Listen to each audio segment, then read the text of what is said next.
Menjadi mahasiswa artinya menjadi insan yang selalu peka terhadap keadaan. Pandemi COVID-19 berdampak pada sistem pembelajaran menjadi pembelajaran jarak jauh. Sebagai ujung tombak pendidikan, melalui kegiatan UNS mengajar daring, saya mengambil tema sistem pengapian otomotif yang harapannya bisa membantu belajar adik-adik SMK jurusan otomotif.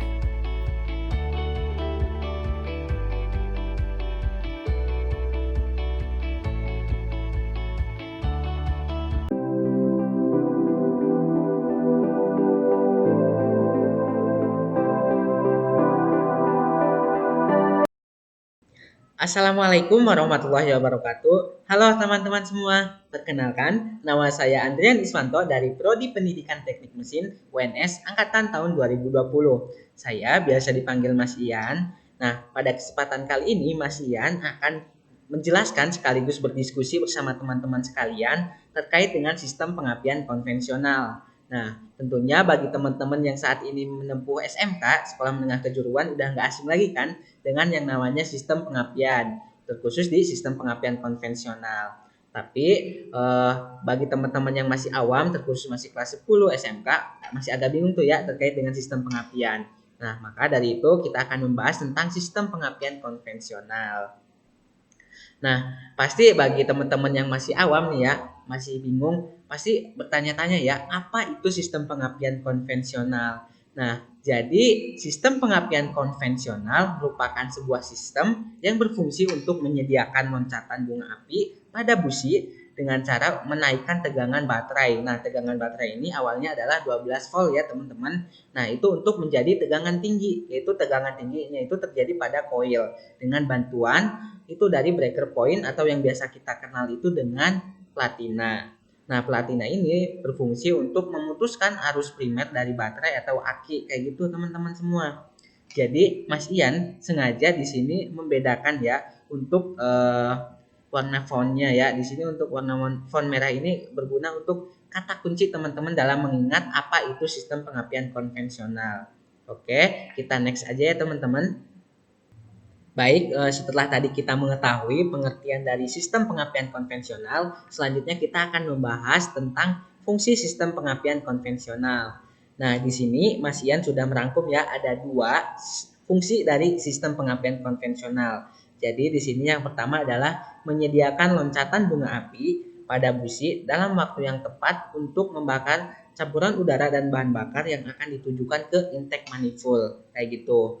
Terus selanjutnya di sini ada pernyataannya dulu ya teman-teman, supaya terjadi loncatan bunga api, maka tegangan harus tinggi. Nah, dari sini kita dapat menyimpulkan nih bahwasanya fungsi dari sistem pengapian konvensional adalah untuk menaikkan tegangan baterai atau aki menjadi tegangan tinggi, yaitu pada koil melalui hubung singkat arus primer oleh platina atau yang biasa kita kenal yaitu dengan breaker point. Kayak gitu teman-teman. Jadi mudah ya untuk diingat untuk dua fungsi dari sistem pengapian konvensional. Nah, selanjutnya di sini Mas Ian akan menjelaskan juga komponen dan juga mekanisme dari sistem pengapian konvensional. Tapi Mas Ian ingin menambah pemahaman teman-teman yaitu dengan terjun langsung ke bengkel otomotif Prodi Pendidikan Teknik Mesin UNS kayak gitu ya, untuk melihat secara langsung komponen-komponen dari sistem pengapian konvensional. Oke, kita langsung aja lihat ke videonya ya teman-teman. Cekidot. Baik teman-teman, hari ini Mas Ian berada di bengkel otomotif Prodi Pendidikan Teknik Mesin UNS. Nah, pada kesempatan kali ini Mas Ian akan menjelaskan komponen dari sistem pengapian konvensional. Setelah tadi kita mempelajari secara teori, hari ini Mas Ian akan mengajak teman-teman melihat secara langsung komponen-komponen dari sistem pengapian konvensional. Dan juga nanti Mas Ian akan sedikit menjelaskan terkait dari mekanisme sistem pengapian konvensional.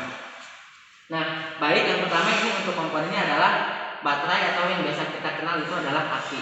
Nah, aki adalah komponen elektrokimia yang menghasilkan tegangan yang kemudian akan disalurkan ke rangkaian listrik kayak gitu. Nah, selanjutnya adalah fuse atau sikring. Nah, fuse atau sikring ini adalah komponen yang berfungsi sebagai pengaman arus yang masuk ke rangkaian listrik. Jadi sirkuit ini secara tidak langsung berfungsi sebagai pengaman untuk mencegah terjadinya korsleting pada rangkaian listrik sistem pengapian konvensional. Nah, selanjutnya adalah kunci kontak. Nah, seperti teman-teman ketahui, kunci kontak ini berfungsi untuk memutus atau menghubungkan arus dari baterai ke sistem kelistrikan kayak gitu. Nah, selanjutnya adalah ignition coil.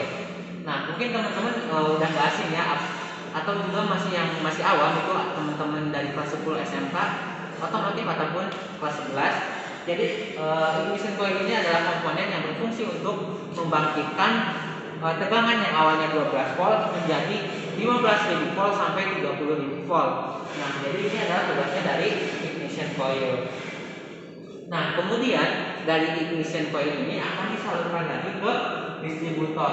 Nah, distributor ini akan mensuplai arus tadi ke busi yang ada di mesin kayak gitu. Nah, setelah tadi kita mempelajari terkait dari komponen sekaligus mekanisme kerja dari setiap komponennya, sekarang Mas Dian akan menjelaskan hubungan dari fungsi kontak dengan terminal. Nah, di sini Mas Dian sudah membuat perumpamaan. Di sini ada posisi terminal, yaitu ada aksesoris, baterai, ignition, dan starter. Kemudian untuk bawahnya ada posisi mati atau off, ada aksesoris, on, dan start. Nah di sini Mas Dian akan menjelaskan. Jadi ketika kunci kontak off atau mati, otomatis semua komponen belum menyala kayak gitu ya, terkait aksesoris, baterai, ignition, starter itu masih dalam keadaan mati. Nah, sedangkan ketika kita udah putar satu kali untuk kunci kontak, akan menghidupkan aksesoris dan baterai. Nah, otomatis juga baterai akan hidup dan menyalurkan listriknya ke rangkaian listrik. Tapi dalam keadaan ini, posisi yang akan hidup adalah aksesoris. Nah, selanjutnya adalah ketika posisi on ya teman-teman. Nah, ketika kita sudah memutar kunci kontak ke posisi on, maka akan menghidupkan ignition. Jadi setelah aksesoris sama baterai tadi hidup, kemudian akan menghidupkan ignition tadi.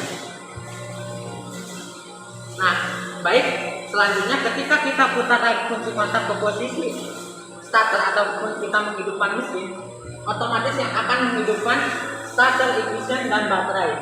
Nah, kenapa aksesoris jadi mati?